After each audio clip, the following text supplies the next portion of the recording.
لک الحمد یا اللہ الصلاۃ والسلام علیک یا رسول اللہ اما بعد۔ سلسلہ ہے تذکرہ اسلاف کا۔ اس مبارک سلسلے میں ہم اپنے اسلاف کا، اپنے بزرگوں کا ذکر خیر، ان کے یوم ولادت اور عرس کی تاریخوں پر کرنے کی سعادتیں حاصل کرتے ہیں۔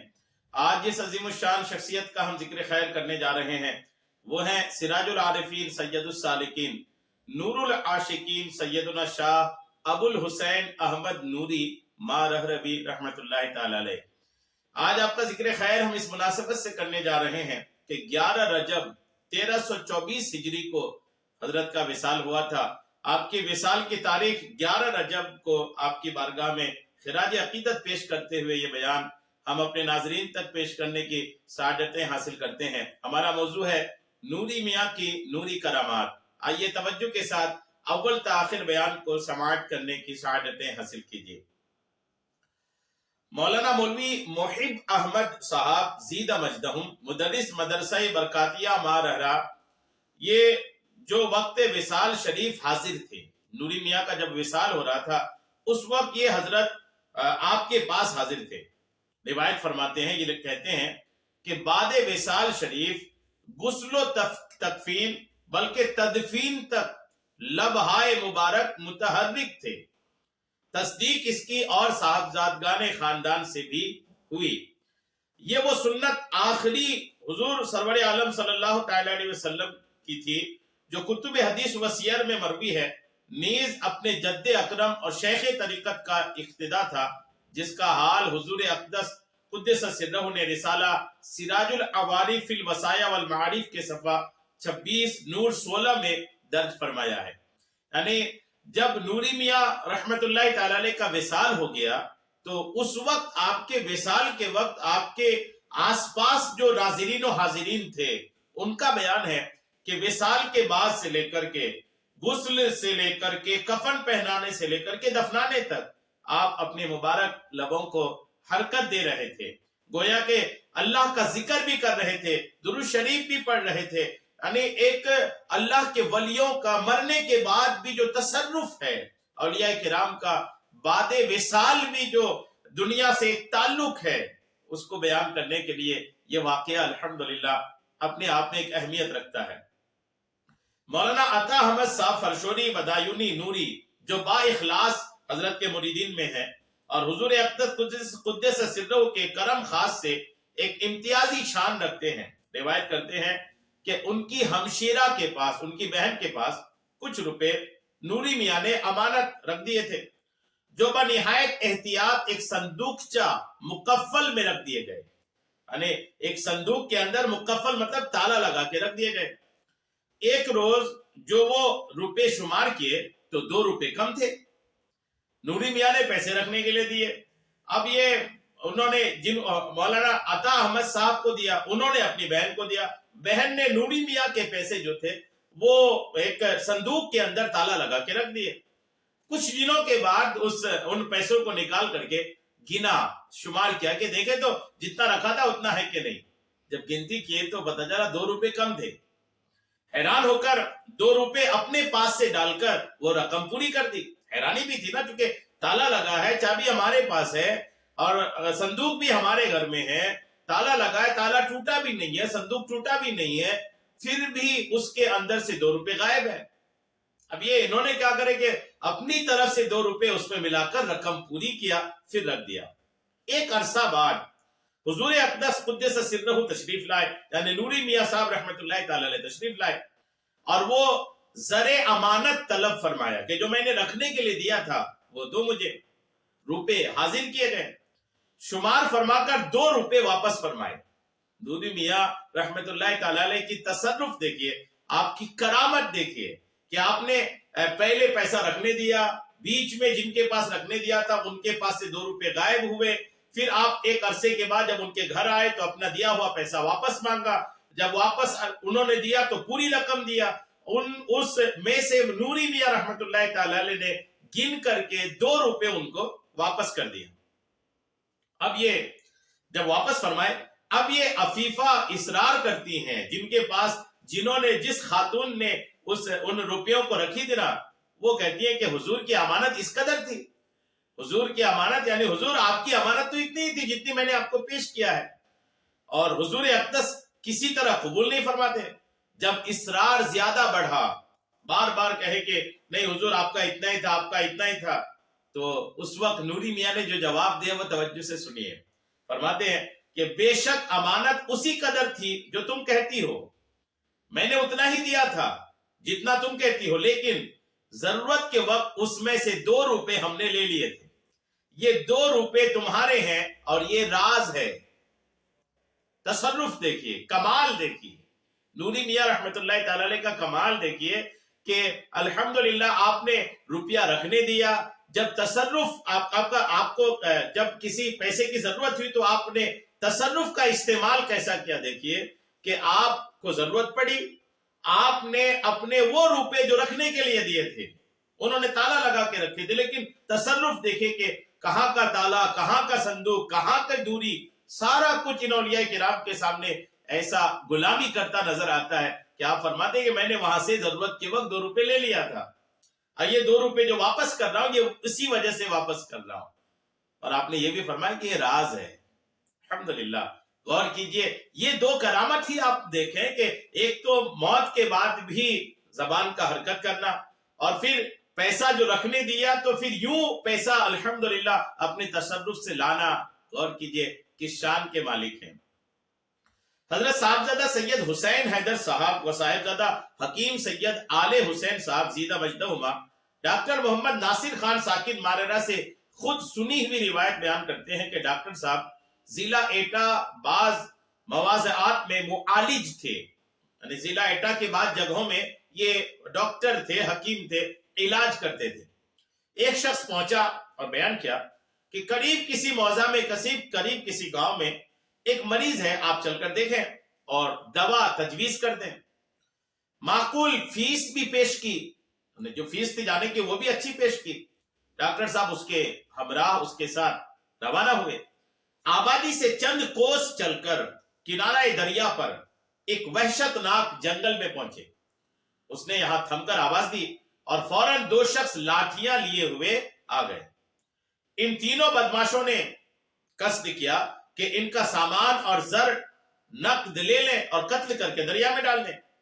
ان کی وضع اور جنگل تنہائی اور قصد قتل سے ان کو سخت خوف پیدا ہوا کہ قریب المرگ ہو گئے۔ اس وقت ڈاکٹر صاحب نے حضور اقدس کو یعنی نوری میاں کو یاد کیا اور دل میں استغاثہ کیا کہ نجات بغیر امداد حضور محال ہے۔ کوسوں تک آبادی کا پتہ نہیں، رات کا وقت ہے، دشمن در پہ جان ہے، للہ مدد فرمائیے اور اپنے خادم کو اس بلائے ناگہانی سے چھڑائیے۔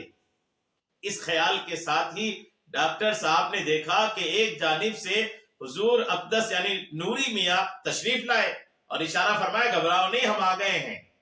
حضور کے اشارے سے وہ تینوں دفع ہو گئے، پریشان تھا کہ اس اندھیری رات میں کہاں جاؤں۔ حضور نے ارشاد فرمایا ہمارے ساتھ چلے آؤ۔ روانہ ہوئے، تھوڑی دیر میں اسی موضع میں پہنچ گئے، اسی جگہ پہنچ گئے جہاں سے آیا تھا۔ قریب آبادی پہنچ کر نوری میاں ان سے علیحدہ ہو گئے۔ خیال کیا کہ شاید رفع حاجت کے واسطے ٹھہرے، مجھ سے اشارہ فرمایا تم آبادی میں چلو۔ راہ بھر راستے بھر حیبت واقعہ سے یہ طاقت نہ تھی کہ نوری میاں سے کچھ دریافت کریں، اور آبادی پہنچنے تک ہرگز یقین نہ تھا کہ میں جہاں بر ہوں گا۔ موضع میں پہنچ کر صبح تک بخار شدید اور غشی میں مبتلا رہا۔ غور کیجئے کہ اللہ والوں کی مدد کا معاملہ کیا ہوتا ہے۔ نوری میاں کی تصرفات دیکھیے، نوری میاں کی عظمت و شان دیکھیے کہ آپ الحمدللہ یہ شان رکھتے ہیں کہ آپ اپنی حیات میں بھی دور کوئی آپ کا چاہنے والا، آپ کا کوئی مرید آپ سے مدد کا استغاثہ کرتا ہے، مدد طلب کرتا ہے تو آپ الحمدللہ حاضر بھی ہوتے ہیں، مدد بھی فرماتے ہیں۔ کیا شان ہے اللہ والوں کی۔ دوسرے روز اب یہ جو حکیم صاحب ڈاکٹر صاحب تھے نا، ان کی تو طبیعت خراب ہو گئی نا، یہ جو سارا نظارہ انہوں نے اپنا قریب سے دیکھا تھا، ایک تو موت کے بالکل منہ میں جا چکے تھے، ایک تو وہ اس کی دہشت، پھر یہ کہ پکارا تو بے عین ہی نوری میاں اپنے مقدس جسم کے ساتھ ہی تشریف لائے۔ یہ بھی کوئی کم ہیبت تھوڑی تھی، انجان جگہ میں، جنگلی علاقے میں اپنے پیر کو اس وقت موجود پانا، یہ بھی تو ایک ہیبت سے کم تھوڑی تھا۔ دوسرے روز روانہ ہو کر مکان پر پہنچا، معلوم ہوا کہ آج صبح سے چند بار خادم حضور اقدس قدس سرہ کا آ چکا ہے.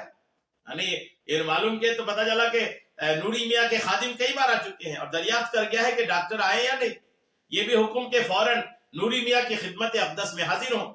حسب الحکم فوراً حاضر ہوا اور قدم بوس ہو کر خاموش کھڑا ہو گیا. نوری میاں نے مسکرا کر کے فرمایا الحمدللہ انجام بخیر ہوا. غور کیجئے کیا شان ہے نوری میاں کی. فرماتے الحمدللہ انجام بخیر ہوا، گھبراؤ نہیں. نوری میاں فرماتے گھبراؤ نہیں، یہ بات قابل تذکرہ نہیں ہے. ڈاکٹر صاحب نے عرض کیا کہ اگر یہ قصہ میں اپنے دوستوں سے نہ کہوں گا تو مر جاؤں گا. حضور اگر اتنا بڑا حادثہ، اتنا بڑا واقعہ، اتنی بڑی آپ کی کرامت اگر یہ میں اپنے دوستوں سے بیان نہ کیا نا تو مر جاؤں گا. نوری میاں نے ارشاد فرمایا اچھا جب ہم مارہرہ سے چلے جائیں مختصراً کہنا یہ تمہارا حسن اعتقاد اور حضرات پیران سلسلہ کا کرم تھا. غور کیجئے کہ نوری میاں کے تصرفات کس شان کے تھے. شاہجہاں پور میں قاضی محمود رضا شیعی بدایونی وکالت کرتے تھے. اتفاقاً حضور نوری میاں شاہجہاں پور تشریف فرما ہوئے اور وکیل صاحب کے مکان کے قریب کسی خادم کے مکان پر نوری میاں کی دعوت ہوئی. وکیل صاحب نے دعوت کا حال معلوم کر کے مشائخ پر کچھ ٹانٹ ان کے تصرفات سے انکار کیا. وکیل جو تھے نا انہوں نے پتہ چلا ان کو کہ نوری میاں آ رہے ہیں آپ کے پڑوس میں دعوت میں. تو یہ جو وکیل تھا نا یہ کچھ ان کے نظریات عجیب و غریب تھے. یہ اولیاء کرام کے تصرفات کا انکار کیا. یہ قصہ یہ ان کی جو تصرفات کے انکار والی بات ہے یہ نوری میاں تک پہنچ گئی. آپ نے ارشاد فرمایا وکیل صاحب کو بلا لاؤ. اب یہ حاضر ہوئے. ارشاد فرمایا کہ ہر چند ہم میں کوئی قابلیت نہیں. نوری میاں کہتے ہیں کہ ہر چند مجھ میں کوئی قابلیت نہیں لیکن خاندان بزرگ سے منتسب ہیں. یعنی خاندان کے بزرگوں سے ہماری نسبت ہے. آپ کہیے کیا چاہتے ہیں. آپ تصرفات کا انکار کر رہے ہیں نا، آپ بولیے آپ کیا چاہتے ہیں. یہ جو اختیار دینے والی بات ہے نا نوری میاں کا ایسے شخص کو جو کہ تصرفات اولیاء کے منکر ہیں، اولیاء کرام کے اختیارات کے جو منکر ہیں، ان کو نوری میاں کا یہ کلی اختیار دے دینا کہ آپ کہو کیا چاہتے ہو، یہ بڑی کمال کی بات ہے. اپنے طور پر کچھ تصرف دکھا دینا یہ بھی کمال ہے، لیکن تصرف دیکھنے والے کو کلی اختیار دے دینا کہ تم بولو تمہیں کیا دیکھنا ہے، کیا چاہیے، یہ کمال علل کمال ہے. الحمدللہ. آپ نے فرمایا کہ کہیے کیا چاہتے ہیں. وکیل صاحب نے اپنے کام نہ چلنے کی شکایت کی. وکیل تھا اس وقت بھی اپنی کمائی اپنا دھندا توجہ میں لایا. کہنے لگا کہ کام نہیں چل رہا ہے اور قلت آمدنی اور کثرت خرچ کا حال عرض کیا کہ آمدنی کم ہے خرچ زیادہ ہے. فرمایا اچھا یہ نقش کھدوا لو. آپ نے ایک نقش دیا، فرمایا اس کو کھدوا لو اور چراغ اس ترکیب سے جلاؤ. یہ پڑھو تعمیل حکم پر چند روز میں آمدنی وکیل صاحب کی بڑے بڑے وکلا سے بڑھ گئی اور خوب کام چلا. حضرت نے جب دیا نا تو انہوں نے جو کرا اس کا تو برکتیں یوں ظاہر ہوئی کہ چند دنوں میں ہی اس کی آمدنی بھی بڑھی اور آمدنی بڑھنے کے ساتھ ساتھ ان کے کام بھی چل پڑے. بعد چند دنوں کے بعد وکیل صاحب نے مطمئن ہو کر وظیفہ چھوڑ دیا. دولت آ گئی نا، مال آ گیا. اب جب مال آ گیا تو وکیل صاحب نے وہ عمل چھوڑ دیا اور چراغ کو با احتیاط باندھ کر دالان اندرونی کے ایک بلند طاق پر رکھ دیا. چراغ بجھایا اور اپنے گھر کے اندر ایک بلند طاق پر اس کو لپیٹ کر رکھ دیا. ایک روز صبح ایک کوا آیا اور دالان میں جا کر اس چراغ کو اٹھا کر لے گیا. وکیل صاحب کے کام کا وہی سابق سا حال ہو گیا. جب وہ چراغ کوا لے کے چلا گیا تو وکیل صاحب کا کام پھر ڈھپ ہو گیا، آمدنی پھر محدود ہو گئی. کچھ عرصے بعد نوری میاں کا پھر شاہجہاں پور تشریف فرمانا ہوا. وکیل صاحب نے حاضر ہو کر بکمال ادب اس نقش کی طلب کی کہ وہی نقش مجھے دے دیں. ارشاد فرمایا الحمدللہ کہ تم نے تصرف اکابر مارہرہ دیکھ لیا، یعنی مارہرہ کے اکابرین کا تصرف اور پاور دیکھ لیا، لیکن تم اہل ثابت نہیں ہوئے، اس لیے ہم معذور ہیں. یعنی تم نے تصرف تو دیکھ لیا لیکن اپنی بات پر ثابت قدم نہیں رہے، تم نے اپنا عقیدہ نہیں بنایا، اس لیے ہم معذور ہیں. آپ نے ان کو دوبارہ وہ نقش عطا نہیں فرمایا۔ غور کیجئے اللہ والوں کی کیا شان ہے، اور نوری میاں کے تصرفات آپ نے دیکھا کہ آپ کے تصرفات کتنے اعلیٰ درجہ کے ہیں۔ اللہ والوں کی یہی شان ہوتی ہے۔ الحمدللہ 11 رجب المرجب نوری میاں کے عرس کے موقع پر یہ بیان ہم نے آپ کو پیش کرنے کی سعادتیں حاصل کیا ہے۔ اللہ کریم حضرت کے مزار پاک پر خوب خوب خوب رحمتیں نازل فرمائے، آپ کے عرس کے موقع پر حضرت کی ذات کی برکتیں ہم سب کو عطا فرمائے، آمین بجاہ النبی الامین صلی اللہ تعالی علیہ وسلم۔